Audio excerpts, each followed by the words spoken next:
¿regreso a clases o no? Hoy se abordó en la mañanera. Delfina Gómez, la secretaria de Educación Pública, habla del 30 de agosto para el regreso a clases presenciales.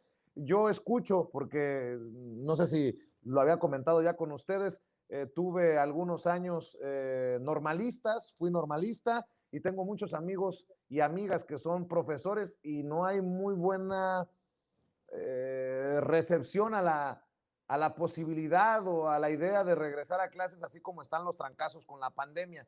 ¿Cómo ves?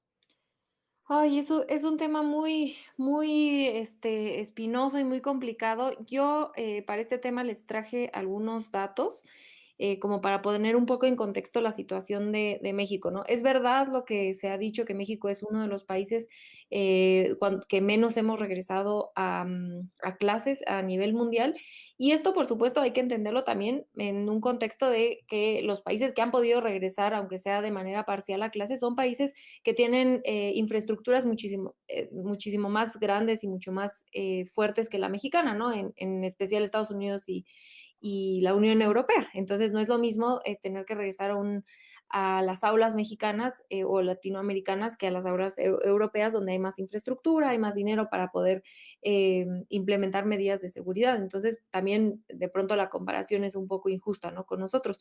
Pero sí, aquí los datos que yo les traigo es que América Latina y el Caribe es la región que más ha tardado en regresar y con el porcentaje de niños y niñas más alto en no regresar a clases, con el 58% de todos los niños que no han regresado a clases. América Latina y el Caribe representa el 58%, sí, seguido de Asia con el 22%, bueno, Asia metido, ¿no? Asia continental, pues, y ya el Asia continental el 15%, pero bueno, Asia completo como región sería aproximadamente 30 y tantos por ciento, menos que el porcentaje de América Latina y el Caribe.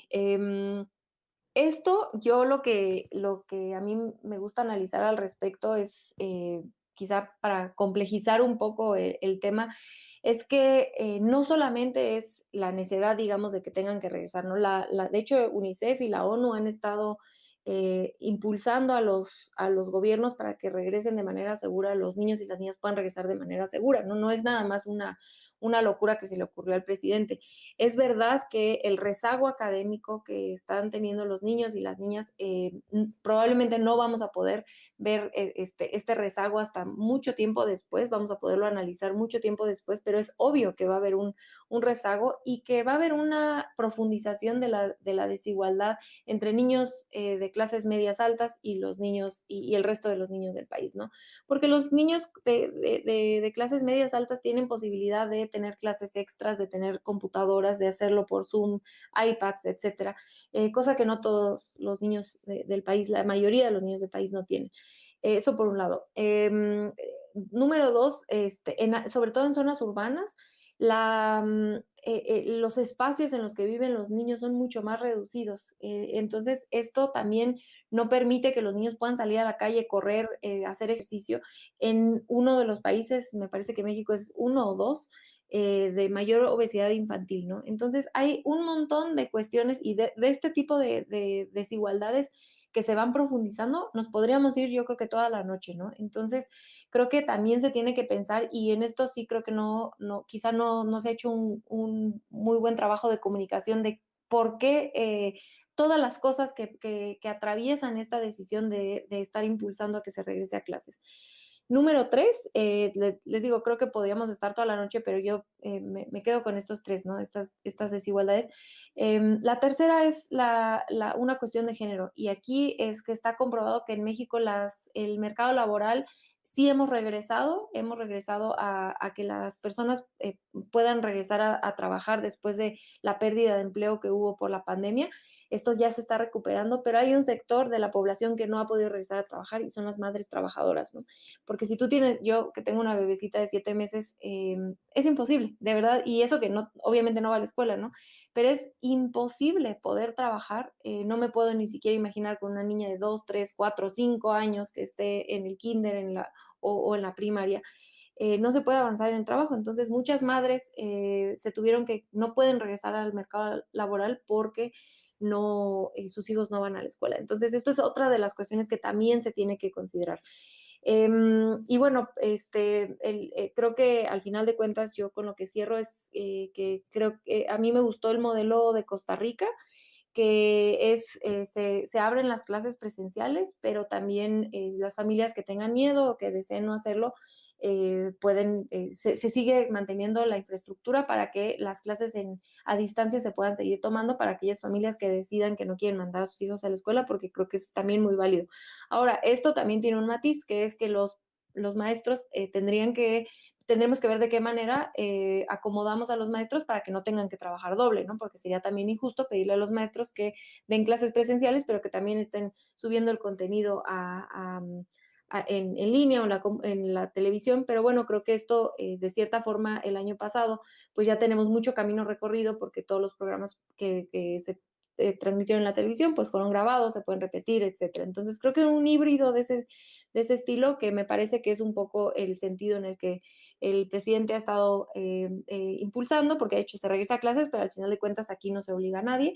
Es lo que creo que entre los inconvenientes lo mejor, ¿no? Pero definitivamente es un tema muy complicado. Pero bueno, yo dejo aquí estos temas que lo complejizan más, pero que creo que abonan un poco a entender por qué tanto la ONU, la UNICEF, el presidente están impulsando porque esto avance, ¿no? Qué complicado el tema, Joaco. Te lo digo porque en Estados Unidos mi hijo en edad escolar era, vamos a clases presenciales, regresamos al niño a clases presenciales o que se quede desde casa. El niño quiere salir, pasa demasiado tiempo en la tableta, pero también puede ser un riesgo para sus abuelos que están en casa después de regresar de la escuela. Por otro lado, mi hermano, mi cuñada, que son docentes y que cuentan lo complicado que es estar en clases presenciales, cuidándose de todo y de todos, en fin, para ponerle los pelos de punta a cualquiera. Tienes toda la razón, Vicente, sobre todo cuando las consideraciones de seguridad todavía están vigentes en muchos lugares. Como bien mencionas, hay adultos mayores en el hogar y hacer aglomeraciones a lo mejor no está dentro de la agenda de muchas personas. Aquí es interesante lo que menciona Renata sobre algún tipo de sistema híbrido. En realidad no nos hemos planteado si el sistema educativo presencial que conocemos, que viene de la era industrial, es idóneo o qué modificaciones les podemos hacer a futuro. Y no nos lo hemos planteado porque la urgencia es la que se ha impuesto en este caso.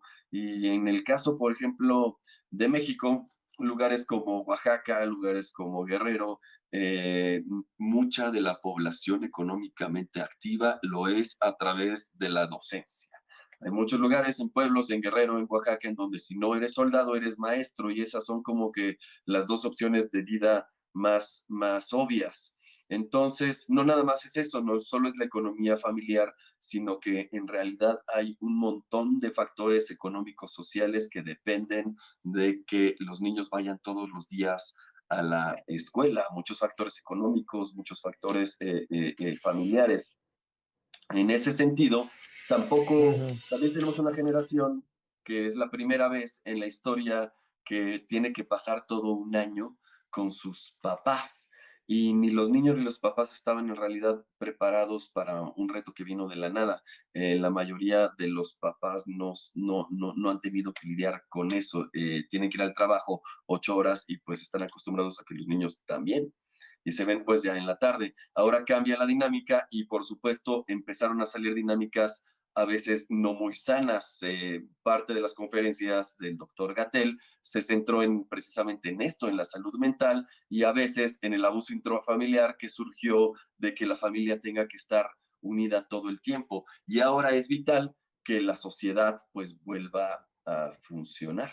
Entonces hay una dialéctica ahí, por supuesto, hay contradicciones. Yo lo que propondría quizá, ya siguiendo el hilo del ánimo democrático en el que nos encontramos, es que quizás se consulte a padres de familia y a maestros, a todos aquellos en edad de votar, qué es lo que consideran que sería más adecuado. Pues no, no está tan descabellado, ¿no? En estos tiempos, mi querido Joaquín. Oigan, y para cerrar, permítanme